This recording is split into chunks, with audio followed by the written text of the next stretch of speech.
Stephen Holt to Ginebra na, bigatin itong kapalit. And Jordan Heading, may bago ng team pero hindi terafirma.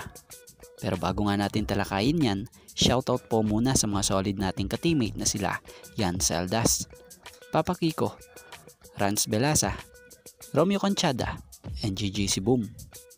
Pero bago nga natin talakayin etong topic natin ito, baka naman pwedeng maka-request kahit isang subscribe lamang po dito sa ating channel.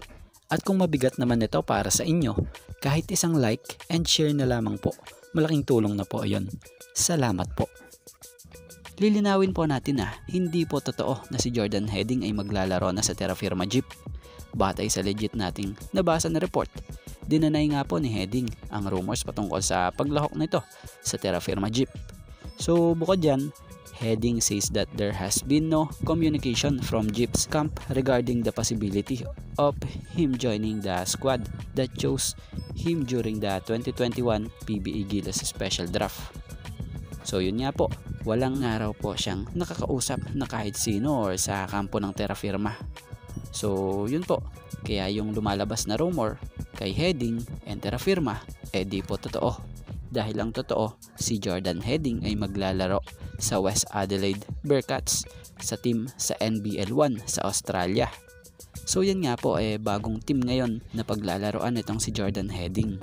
At sa mga hindi nakakaalam na isa din ito sa paraan kaya tinanggap niya ang paglalaro sa Australia para nga rin po mapanatili niyang kondisyon din ang kanyang sarili para kung oras na tawagan siya sa Gilas Pilipinas ay nakahanda at kondisyon nga raw po siya.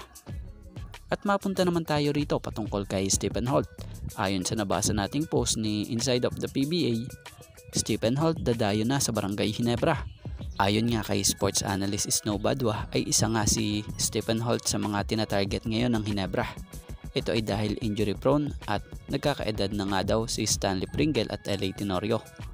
At pati din ang kanilang star player na si Scotty Thompson ay may injury ngayong conference at wala pang tiyak na date kung kailan ito makakabalik. Kaya't si Stephen Holt nga daw ang sagot sa problema ngayon ng Ginebra para sa compo guard position nila. Source, Snow Badwa at YT Live and FB Live. So matuloy man, eto kung sakali laking bagay ni Stephen Holt sa Ginebra dahil lalo pat ito'y nakabalik na sa tamang kondisyon niya. Kita nyo naman, sa Jeep ang ginagawa niya at nilalaro niya. He averaged in ongoing PBA Philippine Cup ng 2022.67 points per game, 8.33 rebounds per game and 5.00 assists per game. So for sure, di po basta pakakawalan to o di magpapakawala ng ganyang kalaking isda ang Terafirma, lalo pat ito ang bumubuhay sa kanilang team ngayon. Kaya sila'y nasa magandang kartada.